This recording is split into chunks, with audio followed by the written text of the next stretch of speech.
السلام علیکم ورحمۃ اللہ وبرکاتہ۔ کیسے ہیں بچوں آپ؟ ٹھیک ٹھاک؟ گھر میں خیر خیریت ہیں؟ الحمدللہ ماشاء اللہ۔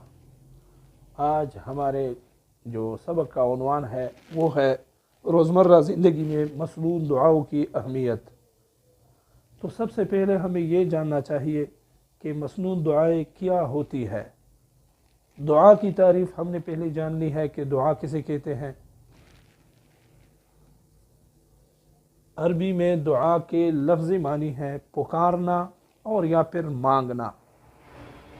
دعا کے اصطلاحی معنی اللہ تعالیٰ سے انتہائی خشوع و وضو اور عاجزی کے ساتھ اپنی حاجات کے بارے میں کوئی چیز مانگنا، اور یا پھر اللہ تعالیٰ کی طرف سے آئی ہوئی مصیبت کو ٹالنے کے لیے درخواست کرنا اور یا پھر عاجزی اختیار کرنا۔ تو ہم نے سب سے پہلے دعا کے لفظ معنی وہ پڑھیں، دعا کے اصطلاحی معنی ہم نے بھی پڑھے۔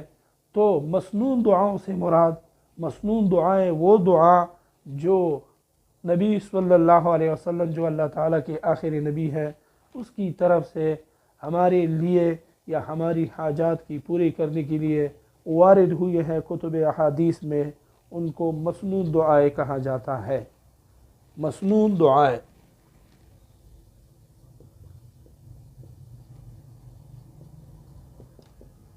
یعنی وہ دعائیں جو نبی صلی اللہ علیہ وسلم کی طرف سے عملی طور پر ثابت ہیں یا احادیث کی کتابوں میں اس کی طرف سے نقل کی گئی ہیں، وہ دعائیں۔ تو دعا کی ضرورت انسان کو کیوں پیش آتی ہے؟ چونکہ بنیادی طور پر انسان کمزور ہے، مختلف قسم کے حالات اس کی زندگی میں آتے ہیں، کبھی خوشی، کبھی غم، کبھی انفرادی طور پر اس پر غم آتے ہیں، کبھی اجتماعی طور پر اس پر غم اور یا پھر تکالیف آتے ہیں، یا پھر کسی چیز کی خواہش، انسانی فطرت ہے کہ وہ کسی چیز کی خواہش کرے گا، تو اس خواہش کو پوری کرنے کے لیے اللہ تعالیٰ کی ذات نے ہمیں ایک لائحہ عمل دیا ہے۔ قرآن پاک میں اللہ تعالیٰ کا ارشاد پاک ہے ادعوا ربکم تضرعا وخفیہ، ترجمہ جس کا یہ ہے کہ تم اللہ تعالیٰ کو یاد کرو عاجزی کے ساتھ اور یا پھر خفیہ طریقے کے ساتھ۔ ظاہری حالت میں بھی اللہ تعالیٰ کو یاد کیا کرو اور باطنی طور پر یعنی خفیہ طور پر بھی اللہ تعالیٰ کو یاد کیا کرو۔ اور اللہ تعالیٰ کی طرف سے ہمیں یہ یقین دہانی کرائی گئی ہے کہ میرا بندہ جب بھی مجھ سے کوئی چیز مانگے گا استجب لکم، میں اسے دوں گا۔ دنیا میں جتنے بھی ذات ہیں، جتنے بھی مالک ہیں، وہ ایک دن ایسا آتا ہے کہ آپ اس سے کوئی چیز مانگتے ہیں تو وہ مانگتے مانگتے تھک جاتے ہیں اور یا پھر تنگ آ جاتے ہیں، لیکن اللہ تعالیٰ کی ذات وہاب ذات ہے، رزاق ذات ہے، فتاح ذات ہے۔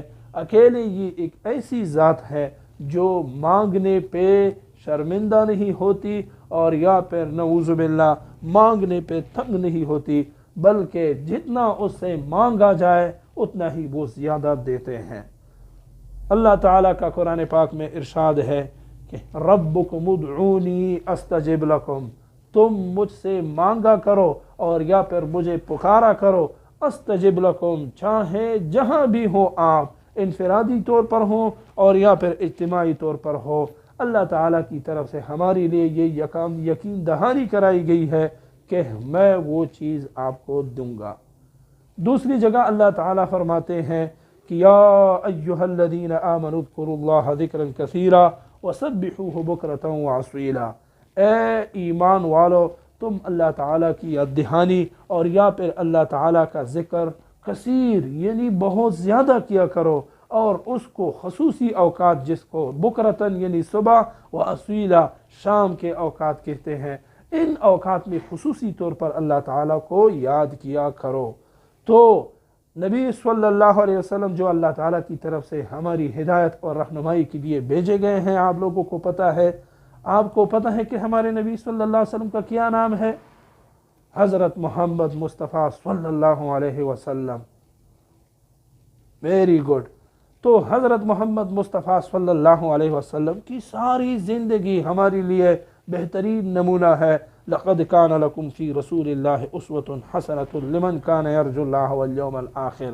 اللہ تعالیٰ خود گواہی دیتے ہیں کہ بے شک حضور اقدس صلی اللہ علیہ وسلم کی زندگی تمہاری لیے بہترین نمونہ ہے۔ تو نبی صلی اللہ علیہ وسلم نے جس طریقے سے اللہ تعالیٰ سے مانگا ہے اور یا پھر دعا کی ہے، ہمیں چاہیے کہ ہم اسی اسوہ یا اسی طریقے پر اللہ تعالیٰ سے مانگا کرے، تو اس میں ہمارے دو فائدے ہوں گے۔ کتنے فائدے ہوں گے؟ دو۔ ایک فائدہ یہ کہ ہم جو کچھ بھی مانگیں گے اللہ تعالیٰ کے قانون کے مطابق وہ ہمیں ملے گا، اور دوسرا فائدہ یہ ہے کہ وہ ہم حضور اقدس صلی اللہ علیہ وسلم کی سنت اور یا پھر اس کے طریقے کے مطابق کریں گے، تو اس میں نورانیت اور یا پھر اس میں وزن بہت زیادہ ہوگا، اس کی ویلیو یا قیمت وہ بہت زیادہ ہوگی۔ تو ہم نے اللہ تعالیٰ سے مانگنے کے لیے دو شرائط ہے۔ ایک یہ کہ اللہ تعالیٰ سے ہر حالت میں ہم مانگیں،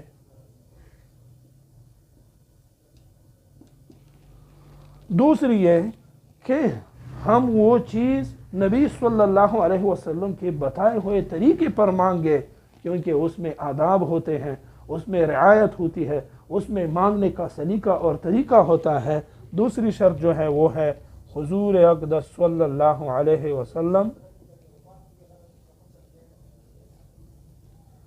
کے بتائے ہوئے طریقہ پر اللہ تعالی سے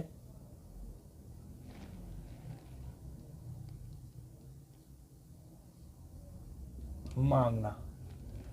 یہ دو شرائط جب موجود ہوگی تو ہمیں یقین ہے، امید ہے کہ اللہ تعالیٰ کی طرف سے ہمیں وہ کچھ ملے گا جو ہم مانگیں گے، اور وہ کچھ بھی ملے گا جو ہم نہیں مانگیں گے۔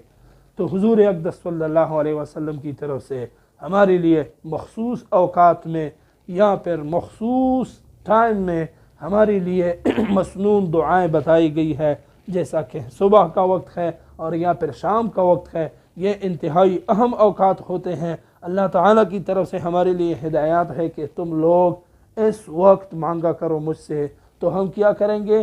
اس وقت مانگا کریں گے۔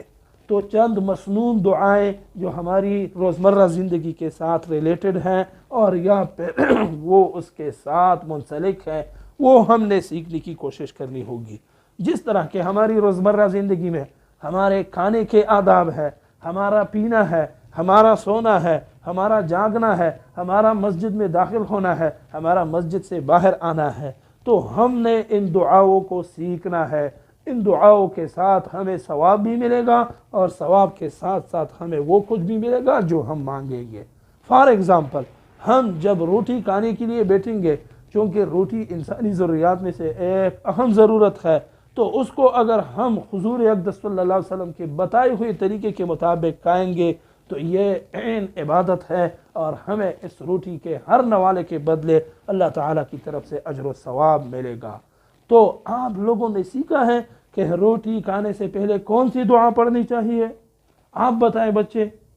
ماشاءاللہ، بسم اللہ وعلی برکت اللہ، یہ دعا ہم نے پڑھنی ہے۔